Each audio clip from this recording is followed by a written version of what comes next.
காந்தி பரம்பரைக்காக நீக்கப்பட்ட பரம்பரை வரி, ஒரு குடும்பத்துக்காக சட்டத்தை மாற்றிய வரலாறு. இந்தியாவில் ஒரு குடும்பம் பலனடைய வேண்டும் என்பதற்காக 140 கோடி மக்களுக்கான சட்டம் திருத்தப்பட்டது என்றால் நம்ப முடிகிறதா? அண்மையில் காங்கிரஸ் கட்சியின் வெளிநாடு வாழ் இந்தியர்கள் பிரிவு தலைவரும் முன்னாள் பிரதமர் மன்மோகன் சிங்கின் முன்னாள் ஆலோசகருமான சாம் பிரிட்டோ ஒரு கருத்தை தெரிவித்திருந்தார்.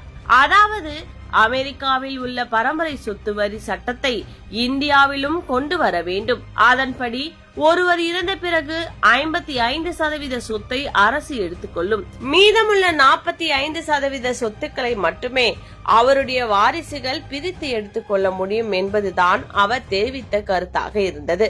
மேலும் காங்கிரஸ் கட்சியின் தேர்தல் அறிக்கையிலும் சொத்து விவரங்களை கணக்கில் எடுப்பது, அதனை பிரித்து கொடுப்பது குறித்து அறிவிப்புகள் வெளியாகி இருந்தன. இந்நிலையில் இப்படி ஒரு சட்டம் இந்தியாவில் ஏற்கனவே அமலில் இருந்தது என்பதும், தங்களது சொத்தை காப்பாற்றிக் கொள்வதற்காக ராஜீவ்காந்தி தான் அதனை நீக்கினார் என்பதும் வெளிச்சத்துக்கு வந்துள்ளது. எஸ்டேட் வரி என்ற பெயரில் வசூலிக்கப்பட்ட அந்த வரியின்படி ஒருவர் இறந்துவிட்டால் 5 முதல் 30% வரி செலுத்தினால் மட்டுமே அந்த சொத்துக்கள் வாரிசுகளுக்கு செல்லும். இந்த சட்டம் 1985 ஆண்டு வரை அமலில் இருந்தது.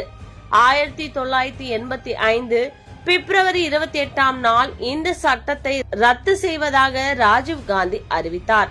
மேலும் இந்த சட்டம் 1984 அக்டோபர் 31 இந்திரா காந்தி சுட்டுக் கொல்லப்பட்ட நிலையில் 30 நாட்களுக்கு முன்பிருந்தே இந்த சட்டம் அமலுக்கு வந்தது. இதனால் இந்திரா காந்தியின் சொத்துக்கு வரி கட்டாமல் ராஜீவ்காந்தி உடைமையாக்கி கொண்டார்.